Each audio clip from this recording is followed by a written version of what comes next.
야래 ngarang jungni yen ngamdre.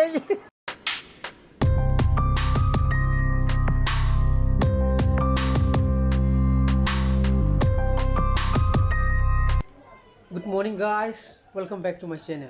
Maam nungai bena khali. Masi de ina copy ba video ki format che 4K format taneba. Adoga 25 frame per second.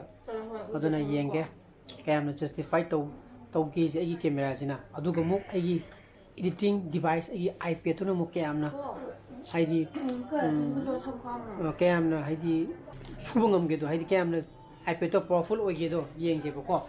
Moy na mu aina review pa ba kan di 4K je jam laina agi iPad 8 generation jina yabne ba. Aduna kap ke file body yam chawani khange. Aduna horen editing ju khara thunu ju loidaba yaroi ba. Kya upload to jam thengane ba ko. Aduna yengji camera justify to geje. Aduna hoji pung mapun makhai tasale aina pina mu kwa thenda mu chakadaba. Haidi ngarang gi thabai ngang haidi yum nu maju ngarang sije suti oidana. Aduna moi somgi kwa khengi yum ge sorry. Thabai ngang khara machin maya haidane machin haidane atra masamasu masamasu oi question ba ba khara chum matiang pang ge na ma chat chaturi ba chana pa di chat roi hai ra sang som ko am ko nang chak ya da natra aduna chana pa di tal len hai ko ma di dal lai jauraga sana jaw gen hai no he masam je ko ba to ka lage samji ju phasara mane ai iru jabal loraga thak tai da bin ko thabuk nung chatra ga de samji kya thang ju kya tai de da here we are ko thabuk nung chala kan da gel there ga khara fix to ko da na horen ngarang ge da na ke to to ra theng na dum lo lo hai ra theng ani te ma khai ni ban da do sa ga dum sa ra ge ba khang de khoi thabang an lo shira ko ti suman do di man de hai ro du di ibi sai ma sa jo aina phone to bo mi che sa ja tu nang cha tu ne ham manga lo lo khui nu da dare akku ngarang da ai di sum phone phone mem do du no ju oi ni yang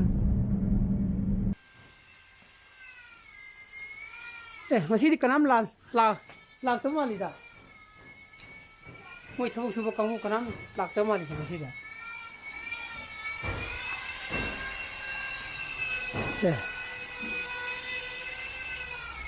si lo na muk thuai to ne ba ko singang lo na muk lau thok ra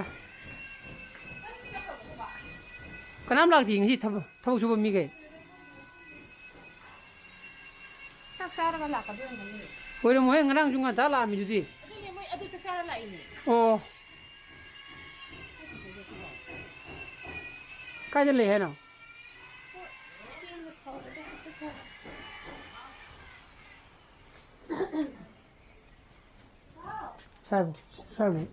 साबो हाना सीधा गने हमने साबो सीखे जाना को सीधे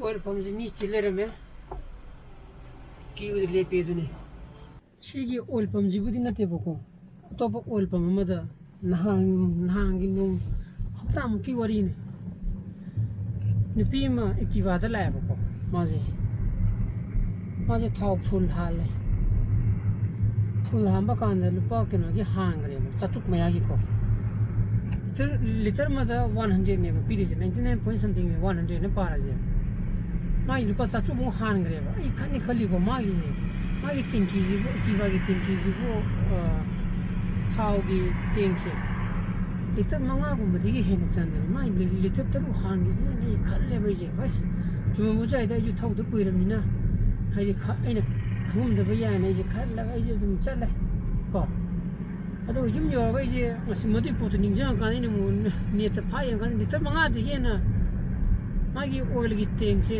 petrol की tank से मागी कैपेसिटी से 5 लीटर का त ऑयल में दंगा साइन बिन लिटरली त तर को या हान ग्रीन ने खंगबा कमाइना हान गिनो ई खंग आइने खनबदा मदने चिन्नगी जे माने मीटर डाउन तो बजे येंग मोरे मदि मांगदा gari two wheeler amani hale hangaba adune baina mayam hairisi thao hamiba kanda meter down tobra meter je kadai de kapai no lupa kya de kapai no madu yeng biu haibani da adu inu pido kara mi ai ni go 50 plus ne moi ni khangam moi ba thao full am biu ha mai da han bi mo ne da lupa sa chuk me agi han gre to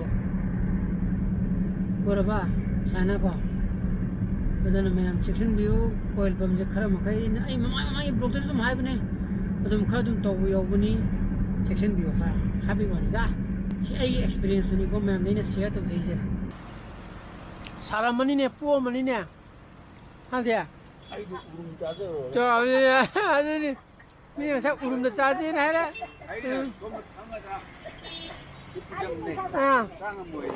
ga 통로는 밥먹어 싸거든요, 그지 한번.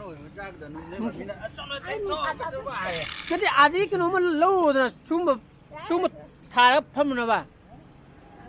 사람은 미쟁 그래요지.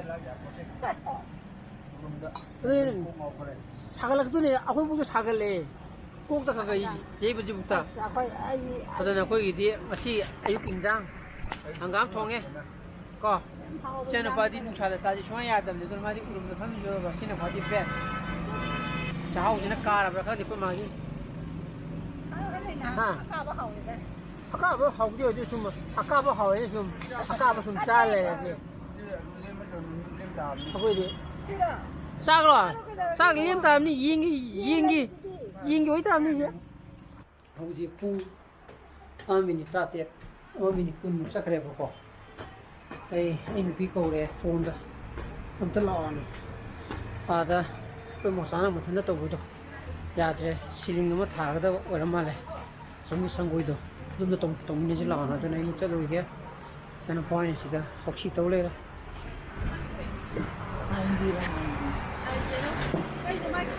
Sivya me ma ga nu ba ga je hoksi law ra ga ni go e kai gi ai ba abunga 세, 봐봐 꼭 가신 쪽에 거 따라봐. 아따 이제 체크 놓고. 너 보셔야 하더라. 하. 야 하더라 보셔야 하더라 봐.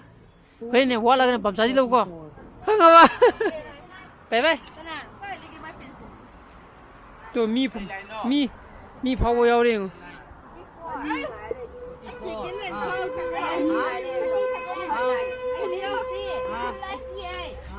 nên đi đâu rồi? Đó, học thì xung biết kêu anh ấy đó, mỗi ngày anh tàu đi sẽ có. Đó là tất cả lúc gì kia, sao anh học tung ra cái nó tàu mỏng nhiều. 시기 상고이지라고 실링도 봐야지. 시기 상고이지네 보고 실링도 두지. 실링이 사기 상것 깨노지는니다. 모래기 카페 하거더라, 띠반 하거더라. 아들레리지 시즌은. 시디 비지 하가 봐. 나더라. 어전에 어코이 홈 수에 디 페이드네. 어코이 미니네 디키튼 와가네요. 땅에 깜빡 먹었네. 아저기야 뭐 빈토라가. 아저기라고 그러세요. 하지. 저기 페이드인데 저기 마상도 부지해라. 마타카나 파니. 마타카 보세요. 마카도 부부디지 아무. 빠지면 난 답대야로이. 시기네. 렌탄나 그래. 또 아저기 기에서 들려 뭐. 또 상처가 또 시즌에 간다네 보고. 깨게 개피. 하. 부모가. 알아네. 뭐 비랑 만나기도. 옥사지. 너희들 이엔 보험 통을 이렇게 들어오게. 야래, 그냥 종기 이엔 감들어야지. 어들래 시마티에만 사이나 시마티에만 로래 보고 시 로이드리 시즌에 짜. 시즌에 짜 tap고 로야고 인터 그러게. 이니 사오래. 마 옥사다 보기. 아니, 걔는 그래. 오케이, 뭐 이만 이래야. 한 매암이야. 해, 간디 짜. 짜 탁지. 아직 풍망아 pasang kare boko adana mataki silindi lore gumne na matai gidan pharaga lore boko sigidi lore dana ꯑꯗꯨꯅ ꯁꯤꯗꯗꯤ ꯍꯥꯏꯗꯤ ꯌꯨꯝ ꯁꯥꯕ ꯂꯣꯏꯗ꯭ꯔꯤꯕ ꯊꯥ 3 4 5 ꯇꯔꯨꯛ ꯀꯣ ꯁꯤꯗ ꯂꯩꯗꯨꯅꯤꯅ ꯁꯤꯁꯦ ꯈꯟꯕꯩ ꯋꯥꯅꯤꯗ ꯃꯊꯛꯁꯤ ꯅꯨꯡꯉꯥꯏꯇꯦꯅ ꯑꯗꯨꯅ ꯃꯈꯥꯁꯤꯗ ꯑꯃꯨꯛ ꯁꯤꯒꯤ ꯑꯔꯦꯝꯕ ꯀꯥꯔꯄꯦꯠ ꯂꯩꯔꯤꯕ ꯑꯗꯨꯅ ꯑꯃꯨꯛ ꯀꯥꯔꯄꯦꯠ ꯊꯥꯒꯗꯕꯀꯣ ꯑꯗꯨꯒ ꯁꯤꯗ ꯐꯃꯨꯡ ꯊꯝꯒꯗꯕ ꯕꯕꯥꯒ ꯏꯅꯦꯒꯤ ꯑꯗꯨꯅ ꯆꯥꯛ ꯆꯥꯔꯒꯕꯨꯗꯤ ꯆꯥꯛ ꯆꯥꯔꯅꯤ ꯁꯤꯗ baba hilang isa kara edi jum damo haidaro gini sido to kan kai biroga iruja gini ba iruja basal gini ba ko kai chuli myo macin lo ani nas mapak to si ka tangjira ba sangi je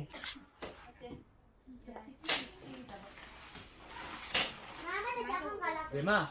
Kau kore mama kore ꯁꯤꯕꯨꯗꯤ ꯁꯤ ꯀꯩꯅꯣ ꯇꯧꯔꯛꯑꯅꯦꯕ ꯁꯤꯁꯦ ꯉꯁꯥꯏ ꯇꯪꯈꯥꯏ ꯑꯃ ꯂꯧꯈꯤꯕꯗꯨꯒꯤꯅꯦꯕ ꯑꯩꯅ ꯈꯟꯕꯅ ꯌꯥꯔꯒꯗꯤ ꯑꯅꯤꯁꯤꯗ ꯁꯤ ꯃꯇꯦꯛꯁꯦ ꯍꯥꯞꯁꯤꯔꯥꯅ ꯈꯟꯕ nateda aina bin ting thorpa kandane sese kada bu yong na te carpeto ꯁꯤꯕꯨ ꯑꯗꯨꯝ ꯇꯧꯔꯁꯤꯔꯥ carpeto kada bu tane ting thorok tu na ba 시복 oh sibukti yowe ba sibo ko yenga jine hana biji kisi luidure punge tara jubo mangam ini pu manga yang kai chakra kangdon nung thangba pu nung thangba puwe loe sidana babana ok khongali boko biji hoi dia ore biji tuma kasana bale ye bisa du la roi boko mana balen tham. angang du lokra khoi Apa benda tu dia gari macam ni. Tipa bai. sapong khatang bo ngatang bu du kamjalaga mi tusilaga thau go kilometer ani mu far hoina dan sida ok khongala चिन्मन गरेर ha चिन्मन गरेर yani haudi haun चिन्मन tin tare Ya. Yan. Ahan berang. Nanti ya satu putih lipin. oh na te thok pod lipagi ni haje Nanti ini apa? hengi jikir waina yare hai Ini Biji ka? kita sahabat nak tu lagi bayar. okay ado puki size khari kenan Hoi, aduh dah kena bayar ni ba. Aduh tu, mau dah kita kuam nak lipat tu baik na. mane cha gara cha thaku cha di glass mi thako dana nangni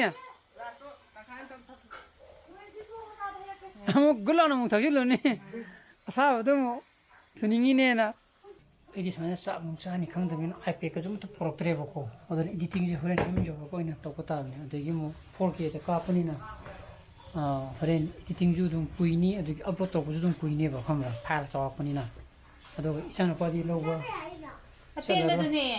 Bema. keno da madi keno Sakre, da madi pani sakre. to da sakre bako akoi na wai ba moi di pla adana to ko chala ba yum da ala wai ba tera ba lola fazilo nukuri mu sok tana ba